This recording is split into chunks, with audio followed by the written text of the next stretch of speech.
All right. Good afternoon and good evening, friends. Welcome and thank you for joining Word in Black for this town hall discussion on Lost Innocence, the adultification of Black children.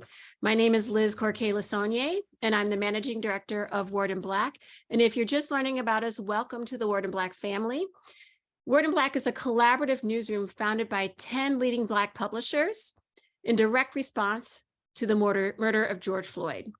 Our collaborative includes historic contributors to the Black press coast to coast, from the Sacramento Observer in California to the New York Amsterdam News in New York City.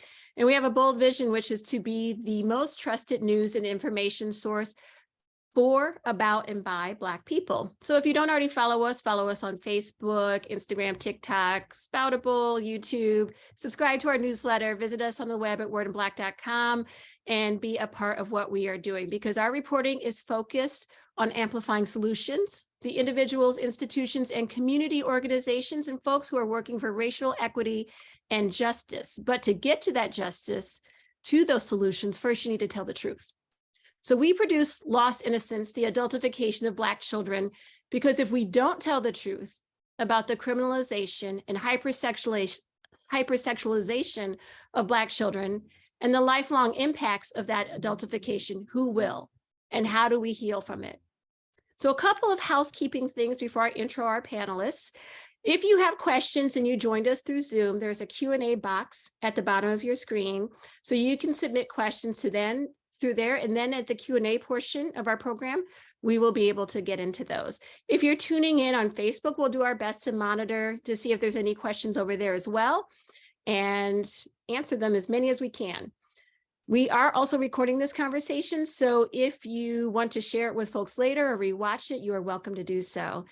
Now let's go to our panelists. So first up, we have Bahia Overton, who is the executive director of the Black Parent Initiative. Hi, Bahia.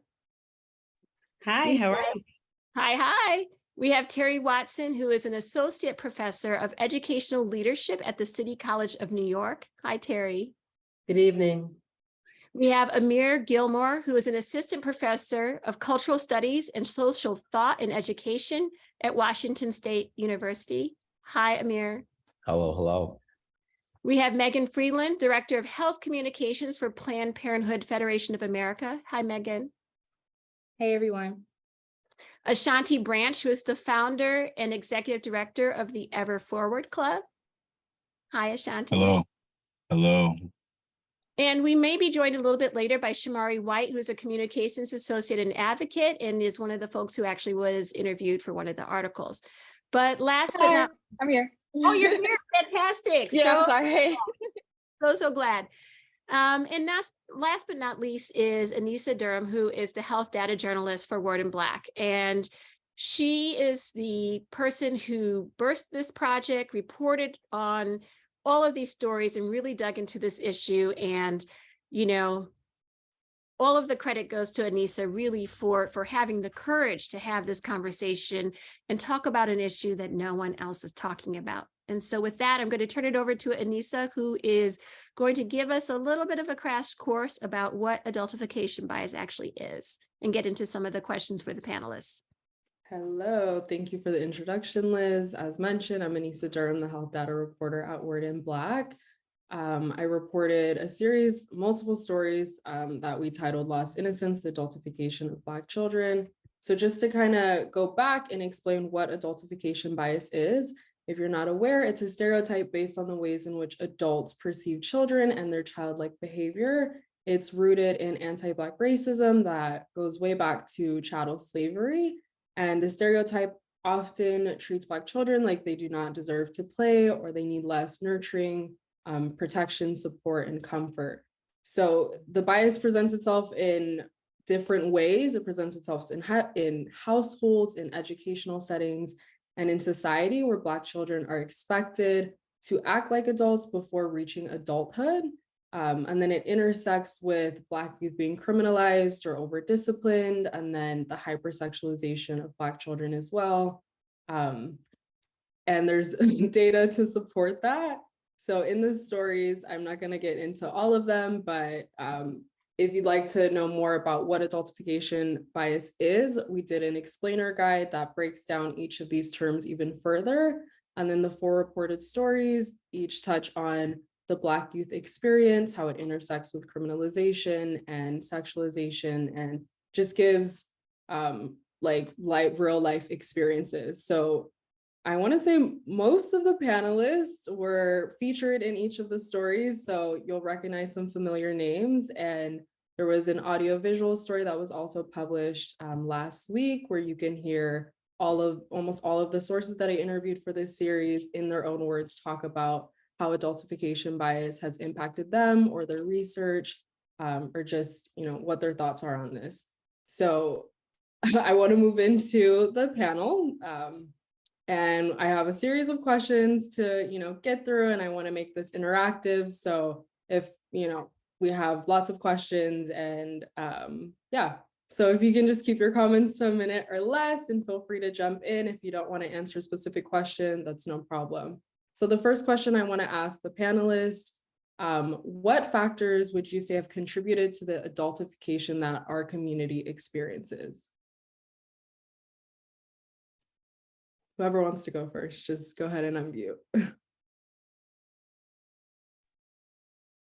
I would jump in and say that I think it's about, the fear, or if we think about like civil society or the white people's fears of Black children in spaces and, existing. And what do we do with Black kids or Black children? And like, we think about the discourses that kind of permeate Black children, and that phobia and fear about being around Black kids, or just think about Black kids in certain spaces, and like, what do we do? So we need to discipline them. We need to like arrest them. We need to punish them. We need to criminalize them. And so I would say that's probably one of the biggest contributing factors is, well, what do white people do with Black people? Which is probably like one of the biggest questions that white people have pounded for centuries. I would say it is the ownership, the feeling of ownership over Black bodies in general. I think that and it's rooted in just blaming the victim. I mean, in order to really justify how you treat someone, you have to relabel them, you have to decide that they're not worthy in some way. And I think that that's rooted in chattel slavery. I think it's rooted in justification for brutalization. And so if someone's less innocent, then they deserve what they get. Right. So I think that that's probably where the root is. And I think at the heart of this all is just fear. It's fear of not really knowing Black people and Black children, especially, and having those genuine conversations where there's curiosity and learning and a reciprocity and an exchange of ideas. Instead, there's a master narrative, if you will, that reproduces these tropes of Black innocence or lack thereof, and Black childhoods and what they think it looks like, because they don't know enough about Black people, Black culture, or Black children to speak to these Black realities. So they create these stories that too often young people fall into, but it's not truly their narrative. It's things that's told to them. It's a script they're almost given, and they're forced that they have to kind of act out or act in ways that are not truly who they are, but it's what they've been told, or what, these overarching images of Black childhood is, and they fall prey to that. Yeah. And can you talk about some ways that you've personally witnessed adultification in our communities? Can you think of some examples? I think in schools it's just misreading Black children, things they think are oppositional. Just people just don't feel like it. They don't, I've often seen teachers say that students aren't engaged when children are thinking about other things, their other realities, be it tests or homeworks or things from home that's carried over into their school lives that they can't yet,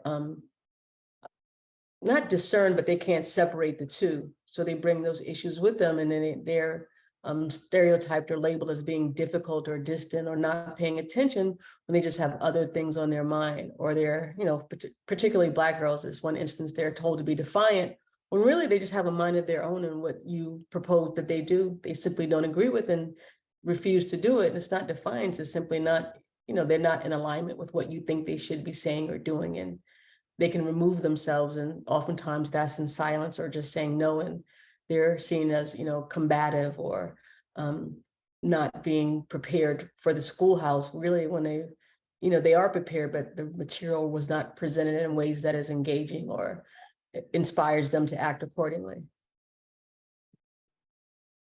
I would also like to add that I also do think that I've seen it like in how we raise children, right? A lot of times for Black girls, right, super early on, as soon as like a little girl can do chores, all those things, you turn them in, like you're trying to like mommify them, essentially. You're mothering them, right? You're turning them into mothers. You're preparing them for motherhood at a very early age.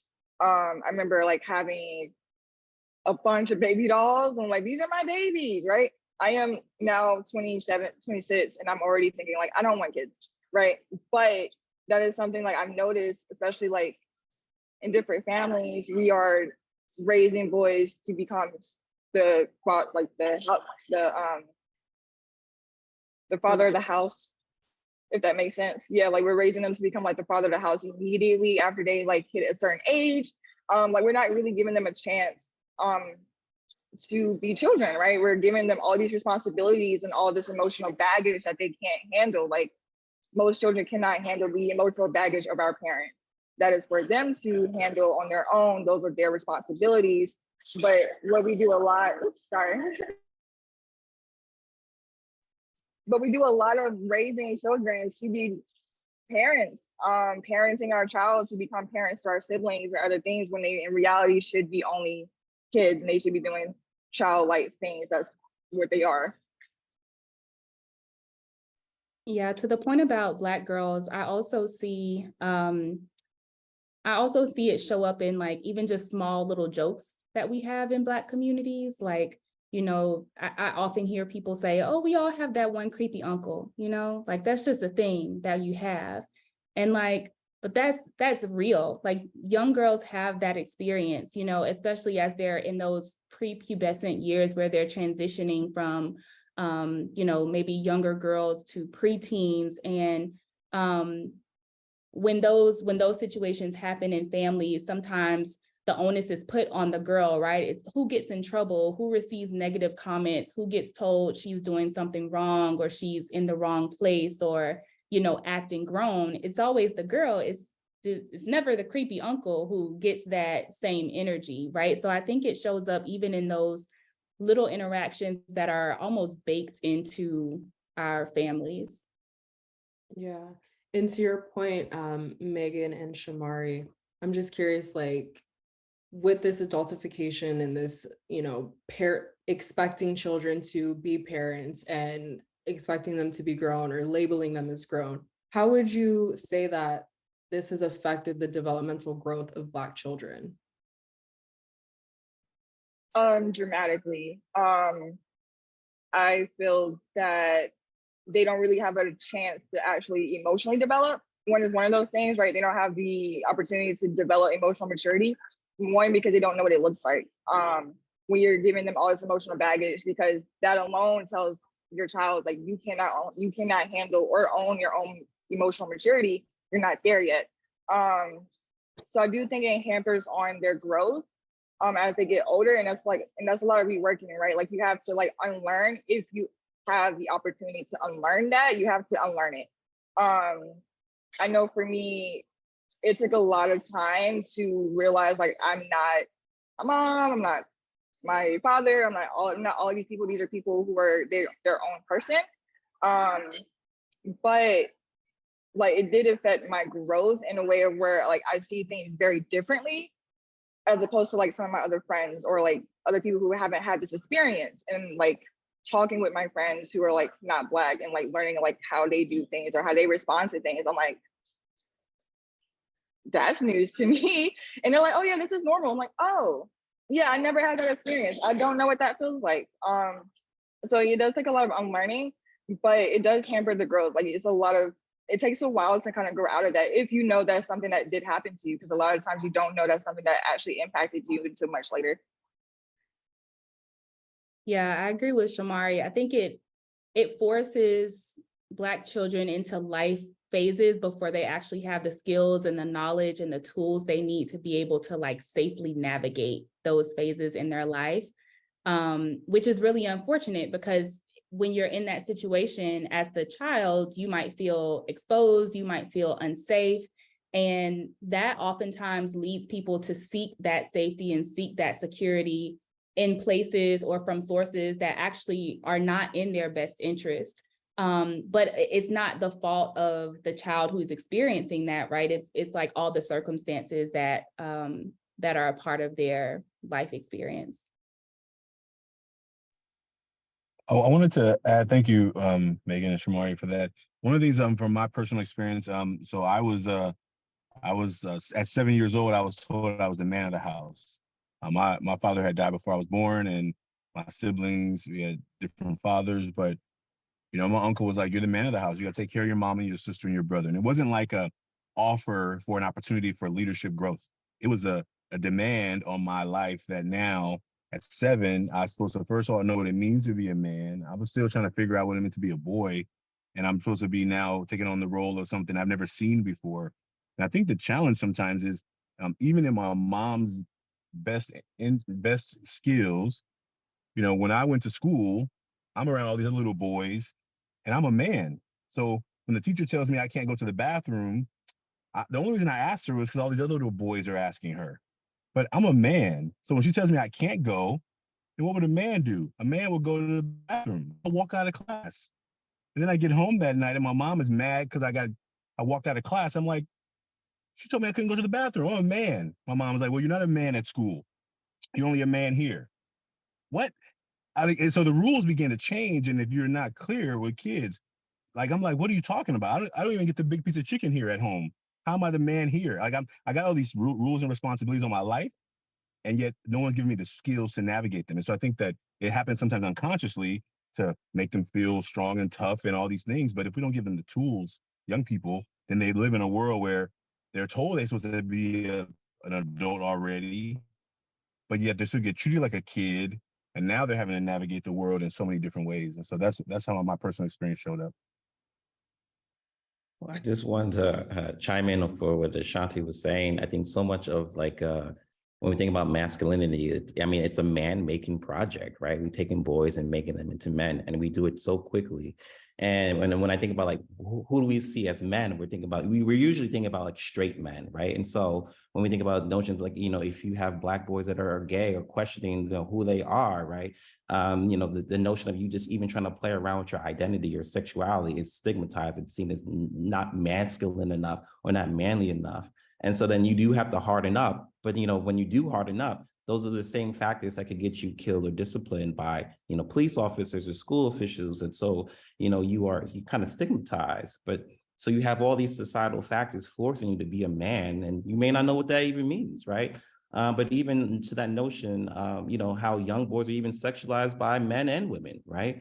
For what they are. I mean, like, if you want, for those who are watching on, Facebook, look at some of these, rappers or celebrities that were experienced fame young, and all these people were forcing them to pressuring them to freshen young boys to have sex.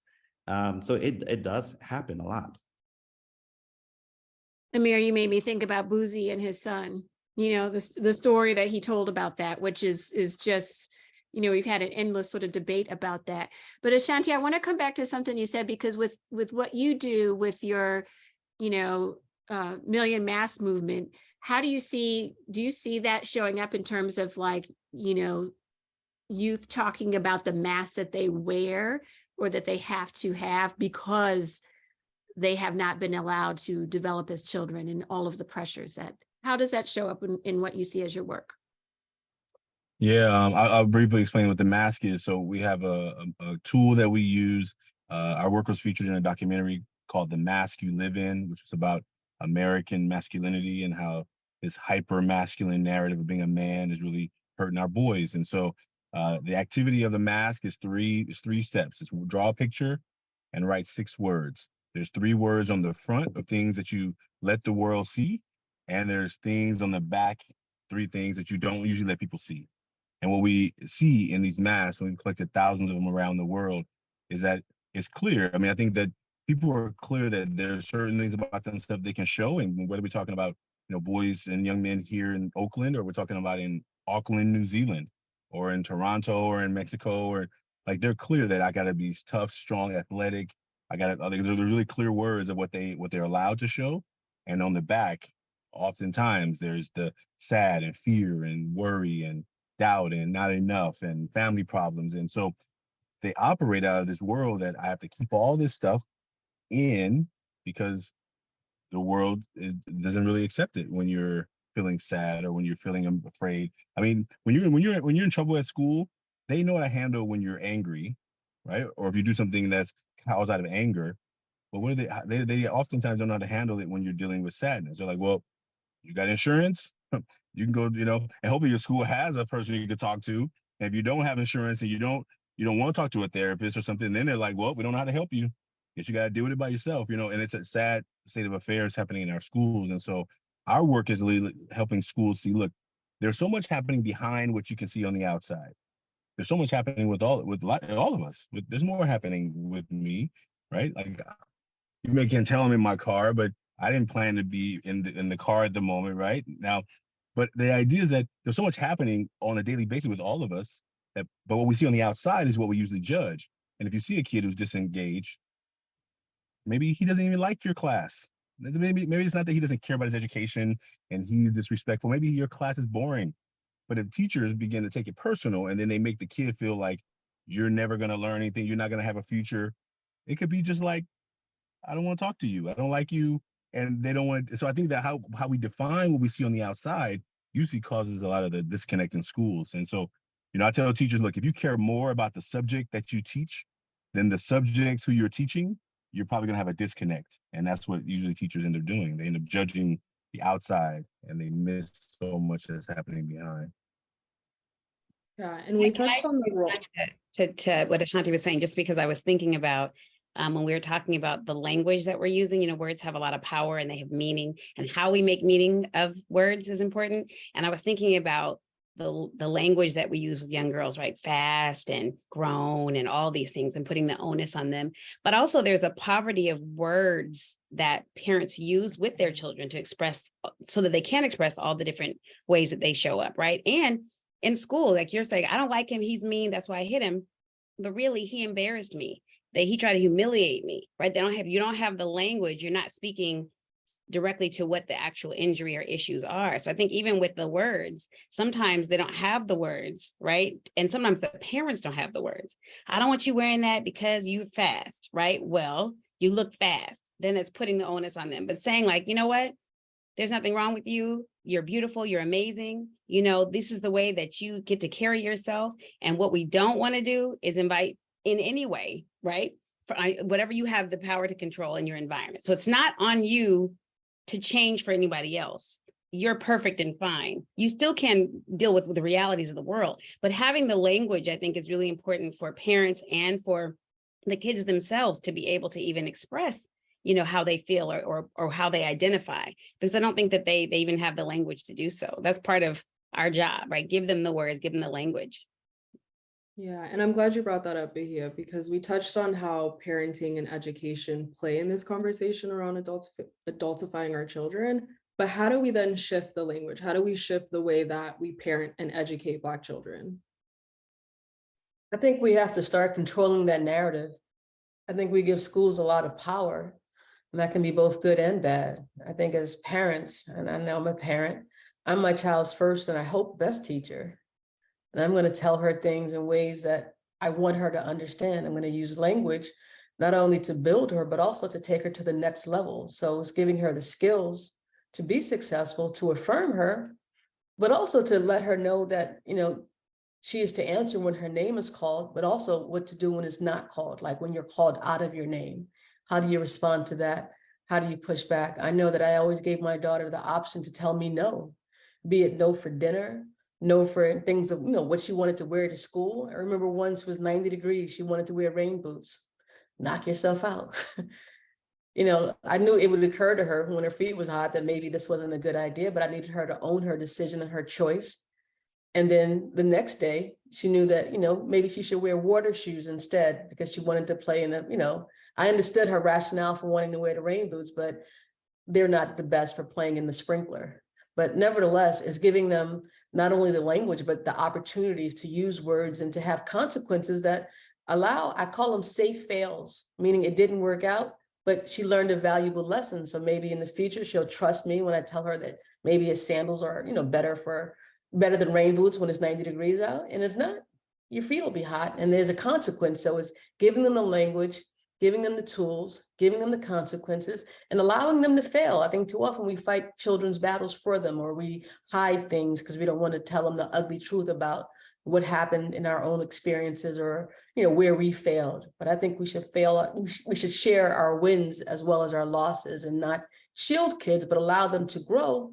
And as we grow with them as parents, because we're growing too, we share the things that hurt us, but also things where we learned and were affirmed. And I think having that kind of honest dialogue with young people, I think you can never go wrong. And it starts with at home, and yes, in the schoolhouse, but I'm gonna put it back on parents first to talk to your children about safety and why we worry and how they should be spoken to and what not to expect. And then, what not to accept, but then call ourselves when we, mistreat them or say things that we know isn't conducive to their learning and well-being, hurtful things like saying sorry, I know my daughter told me that she'd rather I not call her early in the morning. She'd like a call after 9 a.m., like setting up boundaries. And I got it. She's in law school, has late nights, and she's not a morning person. I am. So now we have a 10 a.m. chat time, just to check in. Let me know you're breathing. I call it a wellness check. But it's setting up those boundaries, is being clear and allowing them to do that with us instead of just, I'm the boss of you. We can't be the boss of young people. We have to let them be have their own lives and make their own decisions. And I think that's why we can have not better children, but they can be better prepared to interact in a world where they'll have to speak truth to power. To Terry's point about boundaries, I think that's a critical part of parents' role as advocates for our children. So I think we have to be advocates and we have to be educators. A lot of times our children will maybe establish their boundaries, but then they don't have the weight, the gravitas to hold them firm. And I think that's where our role as parents comes in, is to either help them establish those boundaries or help reiterate those boundaries on our children's behalf. And that takes courage, honestly, because sometimes it's family members or family friends or educators who are kind of projecting that adultification bias on our children. And that can make for some uncomfortable interactions, but I think it is our responsibility. And then on the education side, which Terri also mentioned, I think a critical way that we protect our children is by making sure that they're equipped with the knowledge and skills that they need to navigate this world at whatever, respective ages they're at. Unfortunately, a lot of education in schools is lacking, sex education being one of those areas, whether it's non-existent altogether, or it is not honest or inclusive sex education. That means that the responsibility often falls to parents, to caregivers, to trusted adults in those kids' lives. And I think when people think about sex education, they automatically think STI prevention, pregnancy prevention, birth control. It's that and it's more, right? And that more is the knowledge and the skills that are preparing them for the world that they're going to live in, that give them the tools they need to manage their own relationships with themselves, and also to manage interpersonal relationships with others, not just intimate relationships, but all types of relationships. That might look like consent. That might look like how to establish boundaries for yourself, how to respect other people's boundaries, sharing your likes and your preferences, healthy communication, self-esteem, all of these things that are really our responsibility to help teach and reinforce. These are the building blocks that our children are using for all of the other life skills that they develop. And I think it's really important, like Terri said, it starts in the home. It's really important for parents to be the ones who are helping to lay that foundation and teach them over time. I would also, No, go ahead. yeah, I just wanted to quickly add that also our parents are our first line of defense, right? Someone had mentioned earlier about the creepy uncle, right? Our parents should automatically, when they hear something like that, should step up for us, advocate for us, and be like, you cannot say that, do not say that, and explain why. I do think sometimes that can be lacking in a lot of families where you talk about it later, right? Or it's like pushed back, like we don't talk about that. We don't have conversations about that. And I think that does play into education, right? Like most people, this isn't something that they know. This is like generational trauma, right? Where we are used to not talking about these things. So we don't talk about it and we don't bring it up. So a lot of the times we're holding it in, but that's not okay. Like for me, if I hear something, I say something, I will go to my mom first. I'm like, did this sound weird to you? Did you hear this? But you know, there's this thing in like consistent Black families where we just don't talk about it. It's not okay for us to talk about it. And I do think like with my generation, we are trying to shift away from that, and we're trying to move away from that because it doesn't help anyone. We should be able to talk about these things and have these conversations. But it does start with our parents. Like our parents need to be the first line of defense when those words are being said to children. And repeatedly, and it does happen repeatedly. Like our parents should be there first to say, you cannot say that, you cannot do that. If you say it again, you will not be around my child, right? Putting those boundaries in place so it doesn't happen again, but they know that you're being serious. Just want to say, if folks are just joining us, that we are Word in Black and we're here for our town hall to talk about our series Lost Innocence. And, you know, along those lines, I have a question actually just, you know, one of the articles that Anissa reported on was about, you know, the folks she talked to talked about parents who don't protect their kids, you know, from abuse and sort of that aspect of it. And, you know, I'm just wondering for Bahia, you know, when you are working through, you know, Black Parent Initiative, like, how do you talk to parents about protecting their children from abuse and from adultification specifically? Like, what are some of the things that you have found that really, you know, work with that? You know, it's interesting that you should ask that. We have a lot of tools that we try to give parents, right? It's an interesting balance because what I try to do, actually, it's kind of along the lines of what, is it Shamari? Is that the way you say your name? Shamari? Okay. In terms of the language that we use with our kids, one of the things that I was listening, actually, when I was listening to Terri was talking about, you know, giving kids the ability to make choices and to say no. And in some ways, because I was a very yes-oriented therapist, teaching mom, right? Gentle parenting person. And I do think that sometimes it's adultification if they have too much choice. Right? Because again, if we're not picking and choosing when we want them to step up and make decisions and the kind of accountability, and the other times where understanding and respect and obedience is not necessarily oppressive, right? So I'm always trying to find the balance because I end up having a conversation with my son where I was like, you know, the obedience is important. There's some things that you just need to be obedient when I tell you things. And he said, like a dog? And I was like, what have I done? what have I done? Okay. But what I try to give parents is the language, right? So if your child says, why are we learning this in class? To be able to tell the teachers, if a white kid is to say, why are we learning this? You're like, you're taking responsibility for your learning. You really you're inquisitive. And a black kid goes, why are we learning this? You're being obstinate. You need to follow my directions, blah, blah, blah. Like, don't worry about why, right? But the why is, depending on whose mouth it comes out of, is perceived differently. So we try to give the parents, this is the language that we're going to use. So one of the things that we've done, because parents don't always know, right? They weren't adequately parented, then they don't really know how to push back on the creepy uncle, right? Because they haven't been given the tools to do so. So they might avoid them, or they might, you know, let their child be subjected to an uncomfortable hug that they shouldn't have to be subjected to. So giving the parents language so that it doesn't feel I'm being rude, or you know, I'm doing what the white people do, or I'm acting brand new. It's really the language, and they feel really good when they have it. So one of the things that we do is we have this letter that we send. It's first day of school. It's, greetings, Miss whoever it is. So happy to have my child in your class. Here's a little bit more about my child so you can develop a healthy relationship. They're funny, all little things. And then this is the areas where they're really strong. These are some of the areas where they're finding challenges. This is how I'd like them to be redirected or reminded if they're off task. This is how they would not like to be reminded or redirected if they're off task.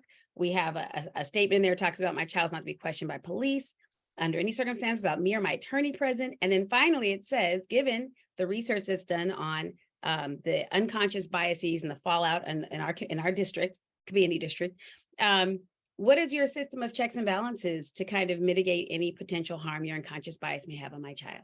I'm interested in being a partner with you. Tell me about volunteer activities, stuff that they wouldn't want to say until they're cussing the teacher out, right? Until something's going on. So we CC that, we have our logo on it. We CC it to the principal. Everybody's aware so that they start in with an expectation, right? Now we've had to break it down for them. This is what it means if your child's an intellectual learner versus a concrete learner, so that they can, if the teacher asks more questions, they're ready to do that. And then we can be there with you, right? So it's kind of starting you, it's front loading that we expect you to be a brilliant, amazing parent. And here's some language to use. When you're telling your child they're not doing what you want them to do, focus on what the thing is that you don't like, not them. You're being this. You need to, it's more like, this isn't a safe thing. This isn't a healthy thing. This is what we're going to do something different with. So we just kind of try to load them with the positive language, but also equip them with some of the language that they don't know how to use to navigate situations to support those kids. And with the creepy uncle, same thing, like, hey, you know what? I'm uncomfortable with you saying this. Not my child is uncomfortable with you. I'm uncomfortable with you doing this as my child. So I would appreciate it if you don't say that again. And then, you know. Right. And I want to go to Megan, because during our interview, you mentioned that you're a mother of 2 young children. And I'm just curious, like, what are some things that you don't want to repeat when you're raising your son and daughter? And are there specific conversations that you plan on having with them to protect them from this adultification? Yes, so for awareness, I have a 3-year-old daughter and I have a 6-year-old son. I'm surprised that you all haven't seen them this evening. My talk about mommy's meeting must have been effective. So I think for children, sometimes, at least in my experience as a child, you feel a feeling, an emotion, or you sense that something is off or it's wrong, even though you can't quite verbalize it. You might not, to a lot of folks' point, you might not have the language for it. And so I think about a lot of those moments in my own childhood, and that influences the way that I think about how I want to parent my children. I think that although I have a great relationship with both of my parents, I wish that it was a little more open and communicative. And I wish that I felt more comfortable coming to them with issues. Because back to that creepy uncle thing, right? If I'm not even letting a parent know or an adult know that this is happening, how can they intervene? I haven't given them an opportunity to intervene. And so some of the things that I am doing and want to continue doing differently are facilitating open and honest communication, even if it makes me uncomfortable. It's not my job in the relationship to be comfortable. It's my job to be the best parent I can be for my children. And so socio-emotional skills and learning are a huge part of that. When we're talking about children not necessarily having the words to be able to express those feelings, I'm fortunate that they're at a school where that is literally a part of their homework every night, is to have a conversation with your parent about your day. Here are a list of like 25 emojis with feeling words that you can use to describe your day, right? We're going beyond it was good, it was bad. Were you frustrated? Were you excited? Were you enthusiastic? And I reinforce that at home. Secondly, to foster a trusting relationship where they feel comfortable coming to me and my husband with issues, so that we can help them talk through them. We can help intervene if necessary. We can help give them the tools that they need to problem solve on their own. And then lastly, creating a stigma-free environment. So I think that, again, as a child, I had a tough time bringing certain conversations to my parents because I could tell they didn't want to talk about it. And I didn't really want to talk about it. So we just not going to talk about it. And I made a lot of stupid decisions because we didn't talk about it. And now talking about it might not have prevented all of those mistakes. I know that it wouldn't have, but I think it would have helped. And so I want to make sure that, when my 3-year-old daughter is dancing and my son says, ew, look, mommy, she's shaking her booty. We're going to have a conversation about that because she's 3. She's dancing and she's having fun. And you are kind of pulling what you've heard from your peers, from your friends in school, and we need to have a conversation about how everybody has a butt, right? Everybody has a booty. It's not an ill, first and foremost. We don't have to say ill, right? We don't have to project what we're hearing from other people onto a 3-year-old girl, things like that. So I can't control what happens outside of our household, but I can definitely do the best that I can, and my husband can too, to make sure we're instilling the core values in them that we know will help them be well-adjusted adults. And I will just add one more thing. I cannot say all of this without acknowledging that this is hard and it's exhausting. It is not easy to readjust some of the triggers and the experiences that you've had as a child so that you can be a better parent to your children. So major props to any parents who are working on changing those narratives and their norms for their families. Yeah, thank you for that. And I wanted to move on to Terri. I'm just curious, you mentioned that you set up boundaries when you were raising your children. Do you have any recommendations or tips on how Black parents can raise healthy, happy, and whole Black children? I think that first, by realizing there's no one right way to do it, and not to use whiteness as our norm. Like too often we hear like we're parenting white or acting white. I know I remember when I always gave my daughter choices. My friends said, "Oh, you're treating her like a white girl." So what does that mean? Number one, she's not white, and number two, because I give her freedom and choices, that's freedom. I think we all deserve to be free, especially Black people, especially Black children. So I think one of the things I've learned, and just having those, like Megan said, the conversations. I love her. I think I love her the most, and I tell her that often, and not just when she's good, but even when she's done things that she's gotten off track, or the day when she wore the rain boots for 90 degrees. I wasn't disappointed, but I wanted her to make better choices, and so I kind of navigate that. It's not I kind of laughed when you said obedience. I get that. And I remember when she was in college, I wanted her to take this critical race theory class because it was taught by a Black woman. And I wanted her not to accept all this whiteness as being the norm for excellence and knowledge. I wanted her to go and get this knowledge from this Black woman learning about, critical race theory. So I say that to say, is having the conversations, it's telling her why, it's meeting her where she is. So it's always age appropriate. So yes, you have to mitigate, kind of where you let, some things I demand, like, you're going to take a bath. Like, we're not going to argue about that. Like, there's some things where, we're not going to compromise. She was always like, I want to take a shower. And I'm like, no, maybe take a bath this time just because I want to wash your hair. So it's always having the communication, always allowing for negotiation. And then sometimes having those soft fails so that as she grew older, and she's 24 now, she's making choices. They're not always my choices, but they're the right ones for her, because I want her to be healthy, happy, and whole. And ultimately, they're her decisions. And I want her to know that, like for law school, she took 2 years off. I would have rather she didn't, but she didn't want to go to school online during a pandemic. I get that. So it's listening, having a conversation, and then respecting her boundaries, her, her language and her decisions, because ultimately, it's their lives. And I think that's the biggest part of parenting, letting go and letting them own those decisions, good or bad. So thank you for that question, Anissa. Yeah. And Shamari, during our interview, you were very candid and honest about your experiences with hypersexualization and some of the comments that you received from your parents, your grandparents. I'm just curious, like, why was it important for you to share your story?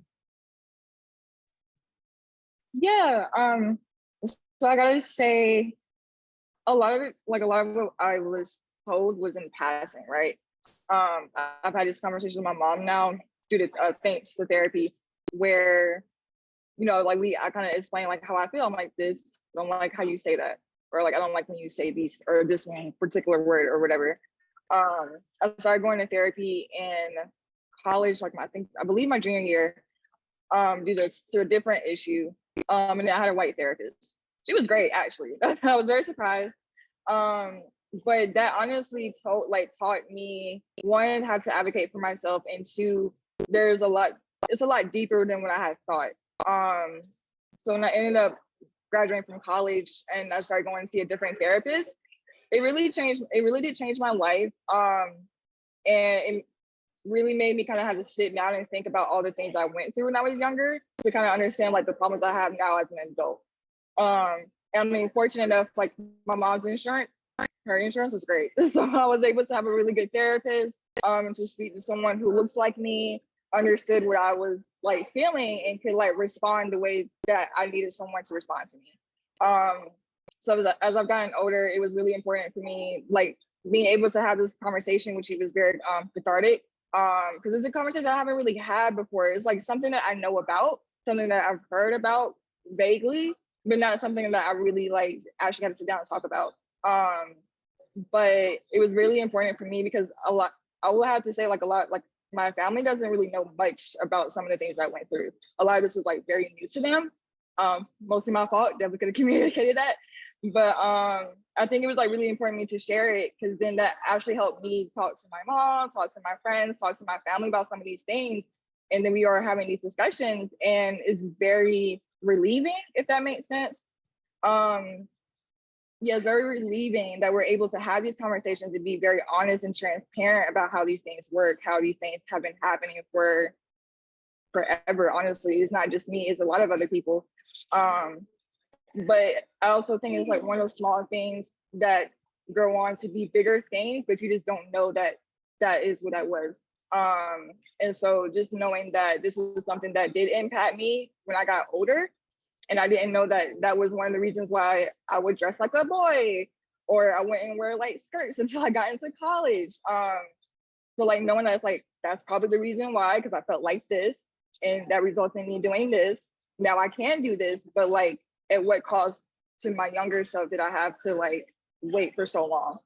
But yeah, it was really important for me. When I started going to therapy, I was just like, I want to speak up. I want to be able to talk about this more because it needs to be said.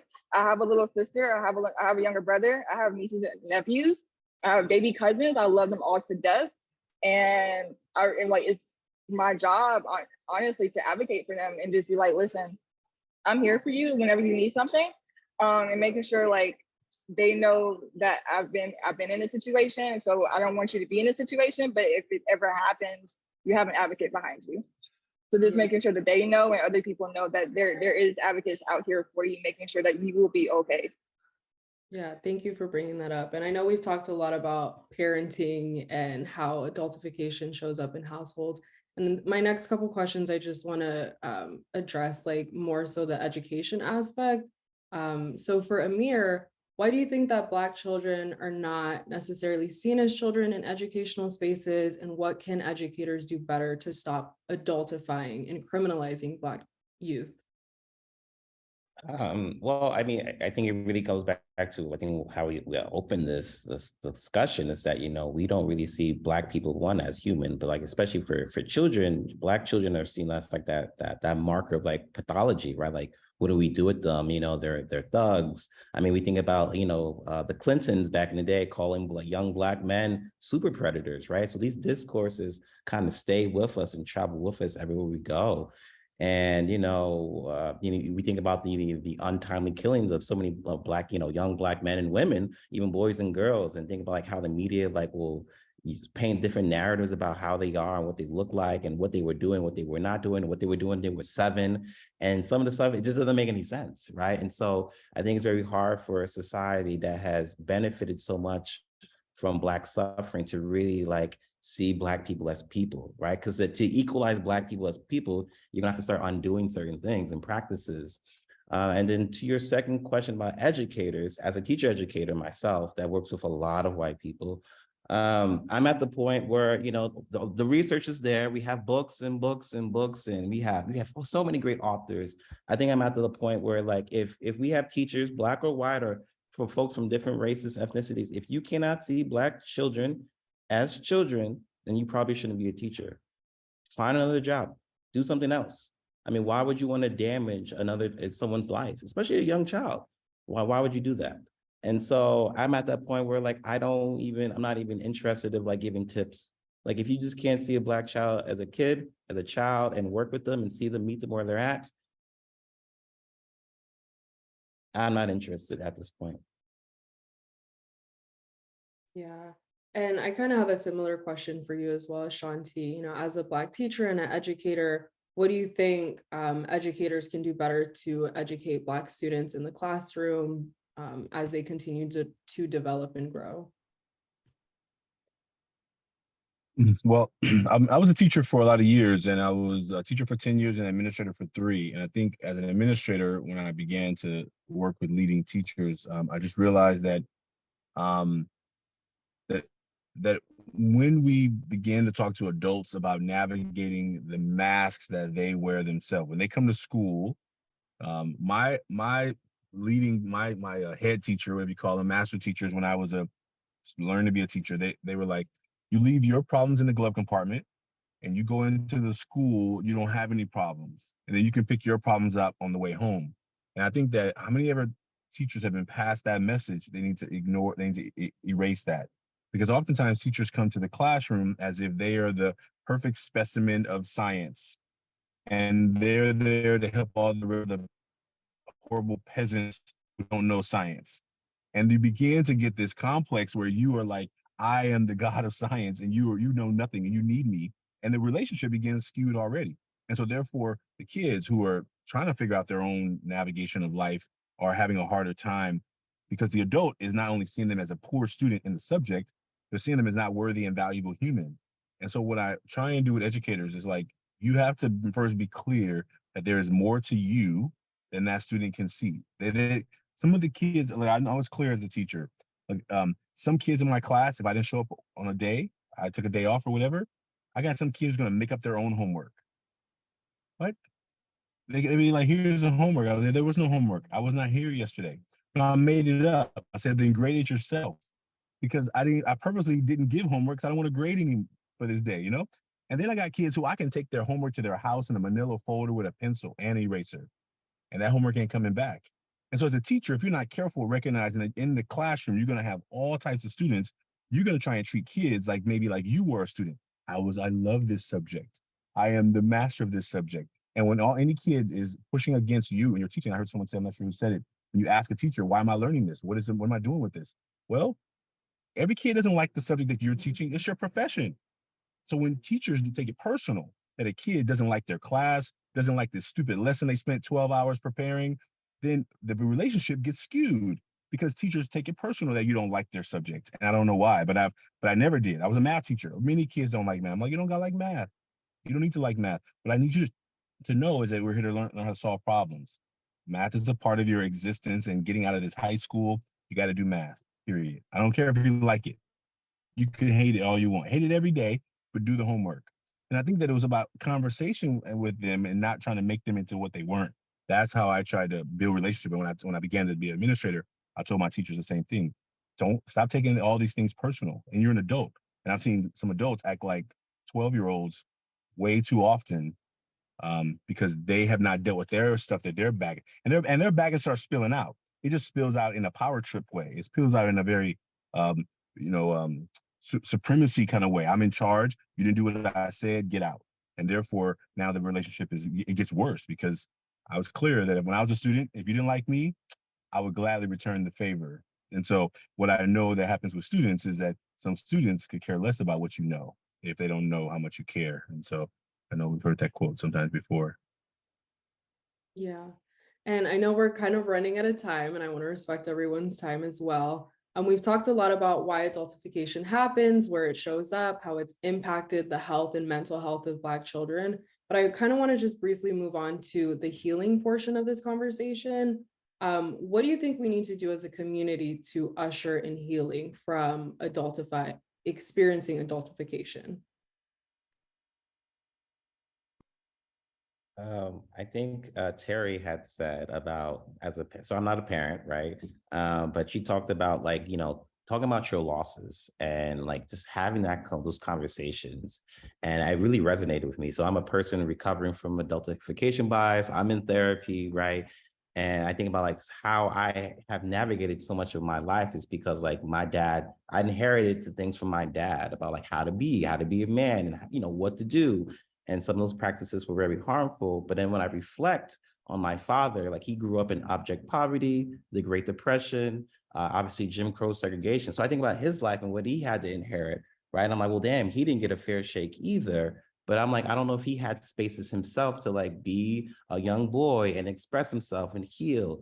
And so I think, having those spaces and creating those conversations and being vulnerable, I think Megan was saying that as well, right? I think that's so important because like now as like a man, adult, and I'm like, if I want to start a family, I'm just like, oh gosh, I got to think about these things. Like, what am I going to give to like my child?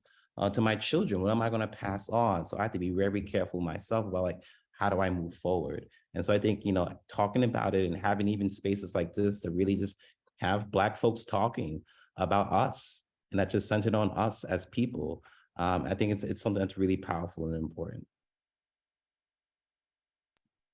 I was going to say, just part of it is having these types of panels with kids, right? And asking them, you know, what are the messages you're getting? What do you wish that people would say about you when they're happy with you, when they're not happy with you? You know, that adage that says that Black mothers raise their daughters and love their sons, right? There's this statement that's made, and I look at my own 2 children, right? And I think lovingly raising, right? It's a guiding process. And really, I mean, for us, we tell our parents the first intervention is beaming light and love.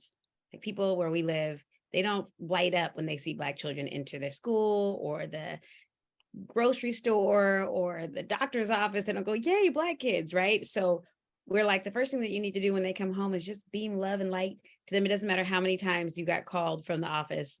You're like, hey, oh my gosh, I'm so happy to see you. Or say, you know what, I was thinking about you yesterday and how funny you are. And just finding those positive things, I think it buffers them in a way when they feel like, and I say the same thing to our teachers, even if you are frustrated, beam love and light as the intervention for a week or 2.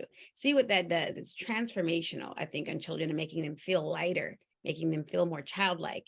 Is saying, hey, you're my buddy and I know you can do it. And, or, you know what are we doing? What are we doing? You know, I know you're much better than that. Is different than here you go again, you know, that vibe. And that's, you know, I tell my parents, make their children feel like they're your favorite channel when they come in. You're like, oh, love this show. I said that if you can get that mentality, you will lighten them. And I think that they can reclaim a lot of what maybe they've lost. You know, I want to build on that.